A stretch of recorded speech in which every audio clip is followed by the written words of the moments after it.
Hello guys, உங்கள் எல்லாருக்கும் வணக்கம். உங்கள் எல்லாரையுமே தமிழன்மோட்டோ யூடியூப் சேனலுக்கு அன்போடு வரவேற்கிறேன். இன்றைக்கி நம்ம பார்க்க போகிற வண்டி என்னென்னு பார்த்தீங்கன்னா ப்ளஷர் மாடல். ஸோ இதில் என்ன கம்ப்ளைண்ட் அப்படின்னு பார்த்தீங்கன்னா, வண்டி ரொம்ப நாள் நிறுத்தி இருந்திருப்பாங்க போல். சும்மாவே ஃப்ரண்ட்டு வீல் பார்த்தீங்க அப்படின்னா ஜாம் ஆகிக்கிச்சு. ஒன்று ரொம்ப நாள் நிறுத்தினால வந்ததா, இல்லை அவங்க சேறு சகதியில் ஏற்றுனதுனால வந்ததாங்கிறத கஸ்டமர் நம்மக்கிட்ட கிளியராக எக்ஸ்பிளைன் பண்ணலை. பட் அந்த வண்டியினுடைய ஃப்ரண்ட் வீல் ஜாம் ஆகிருக்கு. இதுதான் கம்ப்ளைண்ட்டு. ஸோ இதை நம்ம டெக்னீஷியன்ஸ் சால்வ் பண்ண போகிறாங்க. ஃபஸ்ட்டு என்ன பண்ணிட்டாங்க அப்படின்னு பார்த்தீங்கன்னா, ரெண்டு பக்கம் வீலினுடைய சைட்லேயுமே இருக்கக்கூடிய அந்த அவுட்ரு கவர், சஸ்பென்ஷனை கவர் பண்ணுற மாதிரியான ஒரு பிளாஸ்டிக் பாடி கவர் இருக்கும். அந்த கவரை அவங்க ரிமூவ் பண்ணிட்டாங்க. ஃபஸ்ட்டு ரைட் சைடு ரிமூவ் பண்ணாங்க. இப்போ பார்த்துட்டு இருக்கிறது லெஃப்ட் சைடு ரிமூவ் பண்ணிகிட்டு இருக்காங்க. ஸோ இந்த கவரை பார்த்தீங்க அப்படின்னா ஃபுல்லாக கழட்டி முடிச்சதுக்கு அப்புறமா நம்ம ஆக்சில் நட்டை லூஸ் பண்ண போகிறோம். ஸோ இந்த ஆக்சல் நட்டை லூஸ் பண்ணுறதுக்கு சென்டர் பொசிஷனில் நம்ம டெக்னீஷியன் நின்றுட்டு ஒரு சைடு ரிங் ஸ்பேனர் யூஸ் பண்ணி லாக் பண்ணிவிட்டு இன்னொரு சைடு ரிங் ஸ்பேனர் யூஸ் பண்ணி ரிமூவ் பண்ணுறாங்க. பட் முறைப்படி இந்த இடத்துல ரிங் ஸ்பேனருக்கு பதிலாக ஆஃப்செட் ஹேண்டில் யூஸ் பண்ணியிருந்தாங்கன்னா இன்னும் பெட்டராகவே அவங்களால குயிக்காகவே கழட்டியிருக்க முடியும். பட் அவங்க ரிங் ஸ்பேனர்ஸ் யூஸ் பண்ணியிருக்காங்க. ஸோ இந்த ஸ்பேனர்ஸும் நம்ம யூஸ் பண்ணலாம். எப்போ அப்படின்னா ஆஃப்செட் ஹேண்டில் ப்ராப்பராக செட் ஆகாமல் இருக்கக்கூடிய சமயத்தில் நம்ம ரிங் ஸ்பேனர்ஸ் யூஸ் பண்ணலாம். இந்த ரிங் ஸ்பேனர் யூஸ் பண்ணி ஆக்சலை பார்த்தீங்க அப்படின்னா ஃபுல்லாகவே ரிமூவ் பண்ணாமல் செமி ஸ்டேட்டில், அதாவது பாதியை மட்டும் வெளியே உருவிட்டு பாதியை வச்சுருக்காங்க. இப்போ பேரலாக வண்டி கடியில் ஒரு உட்டன் பிளாங்க் வைக்கிறாங்க, அதாவது ஒரு மரக்கட்டை.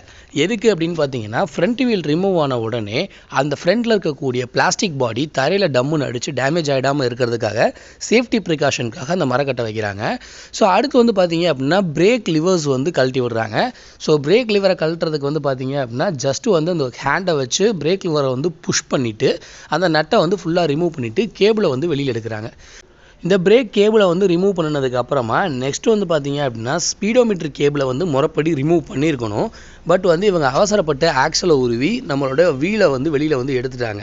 எடுத்ததுக்கு அப்புறமா தான் என்ன பண்ணுறாங்க அப்படின்னு பார்த்தீங்கன்னா ஸ்பீடோமீட்டர் கேபிளை ரிமூவ் பண்ணுறாங்க. அதுக்கு முன்னாடி புஷ்ஷை கலட்டி பத்திரமா வச்சுட்டாங்க. ஸோ இப்போ ஸ்பீடோமீட்டர் கேபிளை ரிமூவ் பண்ணுறதுக்கு நமக்கு பார்த்தீங்க அப்படின்னா ஸ்க்ரூ டிரைவரில் கனெக்டர், அதாவது மைனஸ் அப்படின்னு சொல்லக்கூடிய அந்த கனெக்டர் தேவை. அதை ஜஸ்ட் இந்த இடத்துல ஒரு புஷ் பண்ணி நம்ம வெளியில் தள்ளணும் அப்படின்னா கேபிள் வந்துடும். ஸோ ஸ்பீடோமீட்டர் கேபிள் இப்போ ரிமூவ் பண்ணியாச்சு. வீலையும் வெளியில் எடுத்தாச்சு. என்ன ஜாம் ஆகிருக்கு அப்படின்னு பார்த்தீங்கன்னா பிரேக் ஷூஸ் தான் ஜாம் ஆகிருக்கு. ஸோ இந்த பிரேக் ஷூஸை நம்ம ஃபுல்லாக கலட்டி க்ளீன் பண்ணிவிட்டு அதுக்கப்புறம் திரும்ப நம்ம அசம்பிள் பண்ணிட்டோம் அப்படின்னாலே இந்த கம்ப்ளைண்ட் சால்வ் ஆகிடும். இது ரொம்ப ஒரு சிம்பிளான கம்ப்ளைண்ட் தான். ஸோ கலட்டிட்டு உள்ளுக்குள்ளே நைலான் ப்ரஷ்ஷு வச்சு ஃபுல்லாக அந்த கார்பன்ஸை க்ளீன் பண்ணதுக்கப்புறமா ஒரு கிளாத் வச்சு ஃபுல்லாக க்ளீன் பண்ணணும். ஸோ இப்படி க்ளீன் பண்ணுறதுனால பார்த்தீங்க அப்படின்னா இந்த கிளாத் போக முடியாத இடத்துல இருக்கக்கூடிய கார்பன்ஸை கூட நம்மளால் அந்த ப்ரஷ் வச்சு அடிக்கும்போது எடுத்துட முடியும். ஸோ இதுக்கு அடுத்து பிரேக் ஷூஸை வெளியில் எடுக்கிறோம். இந்த பிரேக் ஷூ பார்த்தீங்க அப்படின்னா எமரி போட்டு தேய்க்கணும். முறைப்படி பார்த்தீங்க அப்படின்னா ஃப்ரிக்ஷனை அதிகப்படுத்துறதுக்காக எமரி ஷீட் நம்ம யூஸ் பண்ணி நம்ம தேய்க்கணும். தேய்க்கும் போது ஒரு பக்கமாக மட்டும்தான் தேய்க்கணும். பட் அன்ஃபார்ச்சுனேட்லி இங்கே பக்கத்தில் இருக்கக்கூடிய கடைகள் எதுவுமே இல்லை இன்றைக்கி.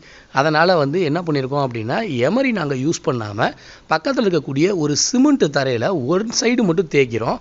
இப்படி ஒரு சைடு மட்டும் தேய்க்கிறதுனால பார்த்தீங்க அப்படின்னா ஃப்ரிக்ஷன் அதிகமாகும். ஒருவேளை நீங்கள் ரெண்டு சைடும் வரக்குன்னு தேய்ச்சிட்டிங்க அப்படின்னா பிரேக் ஷூ ரொம்ப ஸ்மூத் ஆகிடும். அப்போ பிரேக் பிடிக்காது. நமக்கு ஃப்ரிக்ஷன் அதிகமாக இருந்தால் தான் பிரேக்ஸ் நல்லா பிடிக்கும். அதனால் நீங்கள் கம்பல்சரி ஒரு சைடு மட்டும் தான் தேய்க்கணும். இப்போ அடுத்து பார்த்தீங்க அப்படின்னா அந்த எஸ்கேமில் வரக்கூடிய பிரேக் லிவரை நம்ம ரிமூவ் பண்ணுறோம். இதை ரிமூவ் பண்ணுறதுக்கு நம்ம ட்ரைனிஸ் டீ ஹேண்டலும் அதுக்கப்புறம் ரிங் ஸ்பேனர்ஸும் பயன்படுத்தியிருக்காங்க. அதை பயன்படுத்தி கழட்டிட்டு சுத்தியல் வச்சு பார்த்தீங்க அப்படின்னா ஒரு 2 தட்டு தட்டுறாங்க. இப்படி சுத்தியல் வச்சு தட்டுறதுனால நமக்கு ஈஸியாக லூஸ் ஆகிடும். அதாவது இடையில ஏதாவது போய் ஸ்ட்ரக் ஆகி நின்றுருந்தது அப்படின்னா கூட நம்ம ஈஸியாக ரிமூவ் பண்ணிடலாம். அதுக்கப்புறம் இந்த லிவரை ஷேக் பண்ணி உருவணும் அப்படின்னா நம்ம இந்த லிவரை வெளியில் எடுத்துடலாம். இதை வெளியில் எடுத்ததுக்கப்புறமா ஒரு லாக் வாஷர் கொடுத்துருப்பாங்க. அதுக்கப்புறம் ஒரு ஸ்ப்ரிங் இருக்கும். அதுக்கப்புறம் ஒரு நார்மல் வாஷர் ஒன்று இருக்கும். அதுக்கப்புறமா உள்ளே இருக்கக்கூடிய அந்த ஸ்லைடர். ஸோ இது எல்லாத்தையுமே பார்ட் பை பார்ட்டாக பிரித்து எடுத்துகிட்டு இப்போ இந்த பாடியை ஃபுல்லாக ஒரு கிளாத் வச்சு துடைக்கிறாங்க. துடைச்சிட்டு இப்போ அந்த பக்கம் இருக்கக்கூடிய இந்த ஸ்பீடோமீட்டர் வரக்கூடிய சைடை என்ன பண்ணுறாங்க அப்படின்னா ஸ்பீடோமீட்டர் பினியன் வரக்கூடிய சைடை ஃபுல்லாக நைலான் ப்ரஷ் வச்சு க்ளீன் பண்ணிகிட்டு இருக்காங்க. இப்போ பேரலாக நம்ம கலட்டின ஸ்லைடருக்கு ஃபுல்லாக க்ளீன் பண்ணி முடிச்சதுக்கப்புறமா க்ரீஸ் அப்ளை பண்ணுறோம். கம்பல்சரி க்ரீஸ் அப்ளை பண்ணணும். பட் இந்த இடத்துல லித்தியம் சோப் பேஸ்டு க்ரீஸ் தான் நம்ம பயன்படுத்தணும். வேறு க்ரீஸ் யூஸ் பண்ணிங்க அப்படின்னா பெர்ஃபார்மன்ஸ் இந்தளவுக்கு பெட்டராக இருக்காது. ஸோ இடத்துக்கு தகுந்த மாதிரியான க்ரீசஸ் பயன்படுத்தணும். ஸோ நம்ம lithium petroleum soap based grease வந்து யூஸ் பண்ணுறோம் எனக்குள்ள. ஸோ அதை வந்து ஃபுல்லாக போட்டுட்டு அதுக்கப்புறம் நம்ம கலட்டின ஆர்டர் படியே ஸோ கலட்டினதில் வந்து பார்த்திங்கன்னா இதுக்கு அடுத்து வந்து ஒரு வாஷர் வந்தது. அந்த வாஷருக்கு அப்புறமா ஸ்ப்ரிங்கு வரும். ஸோ ஸ்ப்ரிங்கு வந்து கரெக்டாக பொசிஷன் பார்த்து ஃபிக்ஸ் பண்ணணும். அதில் ஒரு சின்ன ஹோல் இருக்கும், அந்த ஹோலில் உட்கார்ற மாதிரி ஃபிக்ஸ் பண்ணணும். அடுத்து வந்து லாக் வாஷர் இருக்கும். ஸோ லாக் வாஷருக்கு அப்புறமா பார்த்தீங்க அப்படின்னா நம்ம கலட்டின அந்த பிரேக்னுடைய லிவர் இது எல்லாத்தையுமே ப்ராப்பராக ஆர்டர் படி என்ன பண்ணியாச்சு அப்படின்னா இப்போ வந்து நம்ம ஃபிக்ஸ் பண்ணி முடிச்சிட்டோம். ஸோ இதை ஃபிக்ஸ் பண்ணி முடிச்சதுக்கப்புறமா நம்ம எப்படி வந்து கலட்டினோமோ அதே மாதிரி வந்து அதுக்கு டூலை யூஸ் பண்ணி டைட் வச்சிடலாச்சு.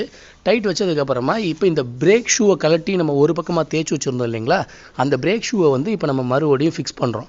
அதுக்கு முன்னாடி ஸ்பீடோமீட்டர் இருக்க வேண்டிய இடத்துல, அந்த ஸ்பீடோமீட்டர் பினியன் வர வேண்டிய இடத்துல நம்ம வந்து க்ரீஸ் வந்து அப்ளை பண்ணணும்.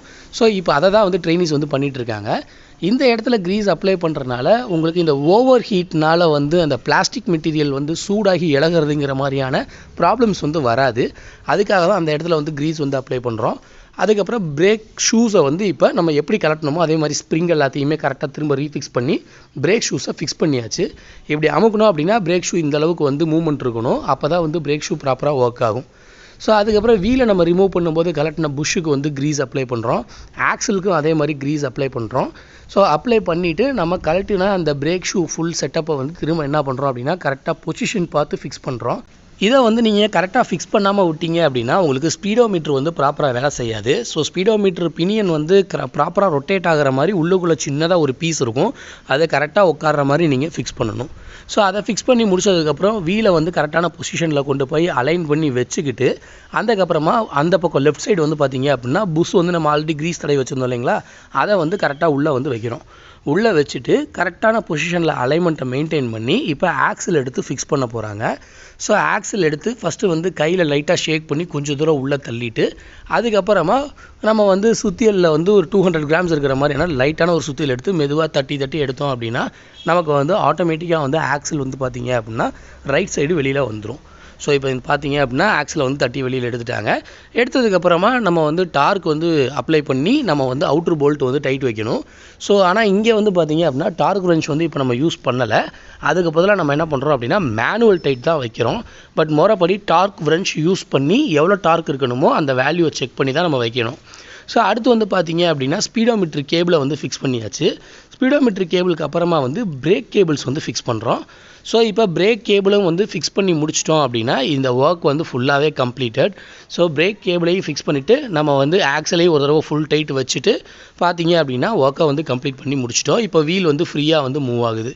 ஸோ இந்த வீடியோவில் வந்திருக்கக்கூடிய கண்டென்ட் எல்லாமே உங்களுக்கு கிளியராக புரியுது அப்படின்ற பட்சத்தில் இந்த வீடியோவை கண்டிப்பாக வந்து லைக் பண்ணுங்கள். அண்ட் அது மட்டும் இல்லாமல் இவ்வளவு நேரம் உங்களுடைய பொன்னான நேரத்தை ஒதுக்கி இந்த வீடியோவை பார்த்தவங்க எல்லாருக்கும் நன்றி.